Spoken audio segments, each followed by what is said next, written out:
দেখেছিস তো লাউড়া, এগুলো কি সহ্য হয়? ভোদার বাল পুরো গুষ্টি ধরে তো নিয়ে এসছিস, এবার রান্নাগুলো কে করবে? হাত বাড়া, বালের পিকনিক করতে এসছি আমি।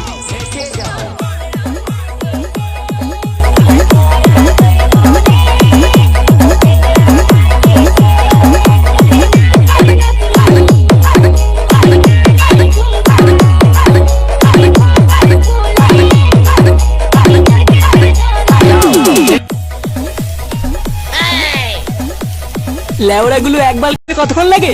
এই তো পল্টুদা, প্রায় হয়ে গেছে। বোকাচোদা গুলো হাত চালা তাড়াতাড়ি। ঢ্যামনা বালের পিকনিক করতে আসেই আমার ভুল হয়েছে। বাড়া ভেবেছিলাম কেউ থাকবে না, সেটা মালকে একটু নাচানাচি করবো, আর দেখো ভোদা করে বেড়াচ্ছি আমি। আর ওদিকে আড্ডা আমরা পাঠাগুলো সব সেটা দুলি নাচছে। লেওড়া মিলিয়ে নে, আমি যদি আর কোনোদিন পিকনিকে আসি, আমার নাম চুদির ভাই। পল্টু কাকা, এই কি রে ভোদা, কি চাই? বলটি মাংস রান্না হইতে আমাকে একটু দাও না খাই।